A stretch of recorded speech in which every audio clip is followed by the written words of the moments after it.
तो सुखदेव जी कहते हैं कि शरद पूर्णिमा आई। शरद पूर्णिमा को रास पूर्णिमा भी कहते हैं।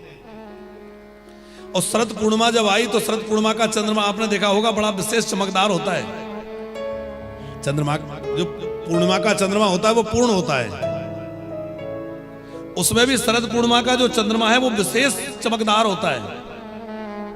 उसमें भी जिस शरद पूर्णिमा में श्री कृष्ण लीला करने वाले हैं उस दिन तो चंद्रमा की प्रकाश क्या कहना। चंद्रमा प्रसन्न हो रहे हैं कि आज हमारे वंश में प्रकट होने वाले चंद्रवंशी परमात्मा लीला करने जा रहे हैं। श्री कृष्ण अपना श्रृंगार करके और बंसी बट पर पहुंच गए। सुंदर सज धज करके पीतांबर धारण कर लिया, मोर पंख धारण कर लिया, कटी कांचनी पहन के सुंदर माला वाला धारण करके कहां पहुंच गए? बंसी बट पर। और सुखदेव जी वर्णन कर रहे हैं राजन, भगवान पिता रात्रि शरदोत पुल्ल मल्लिका वीक्षरन्तु मनश्चक्रे योग माया मुपास्वता योग माया मुपास्वता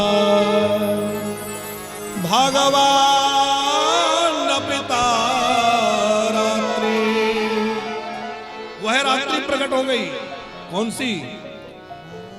कल हम लोग चीर हरण का प्रसंग सुन रहे थे। तो चीर हरण के प्रसंग में श्री कृष्ण ने जिन रात्रियों का संकेत किया था वह शरद पूर्णिमा का अवसर आ गया। तापड़िया जी एक रात्रि नहीं, यहां बहुवचन का प्रयोग सुखदेव जी कर रहे हैं। ता रात्रि माने अनेक रात्रियां एक ही रात्रि में प्रकट हो गई। और महारास का आरंभ भगवान शब्द से हो रहा है। मानो जो दिख रहा है वो कौन है? बोले वो नंदलाल नहीं है, वो केवल यशोदा का लाला नहीं है, बल्कि वो परम ब्रह्म परमात्मा है।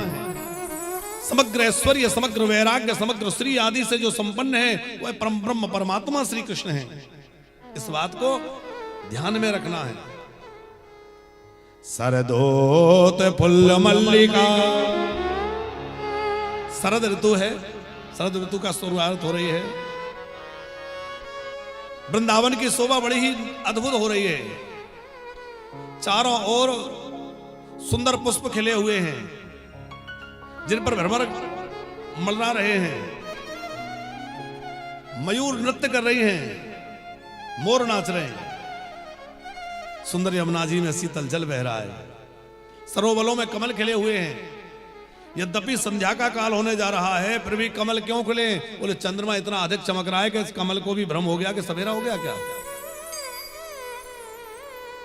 और वीक्षरन्तु मनश्चक्रे, उस ब्रजमंडल की शोभा को श्याम सुंदर श्री कृष्ण ने देखा। उनका मन हर्षित हो गया। उन्होंने अपने मन में संकल्प किया। देखो संकल्प विकल्प कौन करता है? मन। मन में संकल्प उठता है। और तापड़िया जी श्री कृष्ण के तो मन ही नहीं है, क्योंकि वो परमात्मा है और परमात्मा को मन नहीं होता। अमना नाम है भगवान का। लेकिन जब उन्होंने देखा कि मुझे अपने भक्तों के साथ रंजन करना है, लीला करना है, तो उस परम ब्रह्म परमात्मा ने मन को ग्रहण कर लिया। वीक्षरन्तु मनश्चक्रे, और अपनी योग माया का आश्रय लिया। योग माया कौन है? श्री राधा जी। कल हमने कहा था ना आपसे, यह एक दिन की कथा में बतलाया था कि जीव और ब्रह्म का संयोग कराने वाली जो माया है उसका नाम है योग माया, जो जोड़ने वाली है, संयोग कराने वाली है। और वो कौन है? वो हमारी श्री राधा रानी है, हमारी स्वामिनी जो है। क्योंकि बिना राधा रानी की कृपा के जीव ब्रह्म तक पहुंच ही नहीं सकता। कदाचित हम किसी तरह पहुंच भी जाएंगे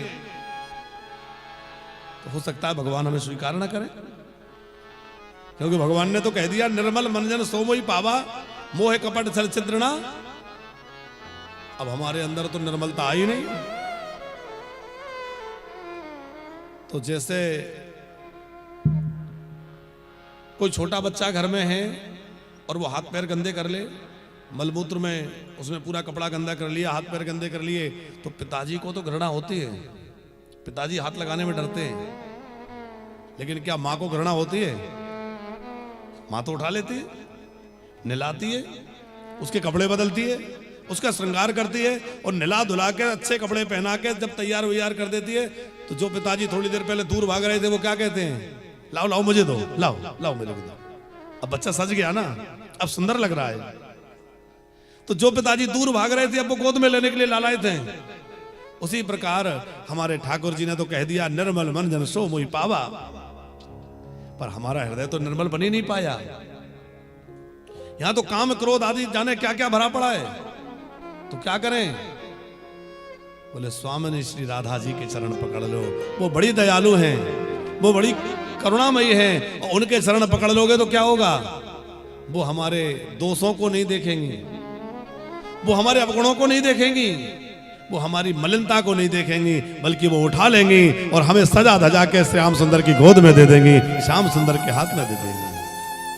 श्री जी से प्रार्थना करें, हे श्यामा जो मेरे अपराध मत गिनना, मेरे दोष मत देखना, क्योंकि दोष तो मेरे अंदर बहुत है। बस गुण ये है कि मैं आपका हूं। बस एक ही बात है, विशेषता कुछ है तो वो एक ही है कि मैं तुम्हारा हूं। अब चाहे जैसा हूं पर हूं तो तुम्हारा।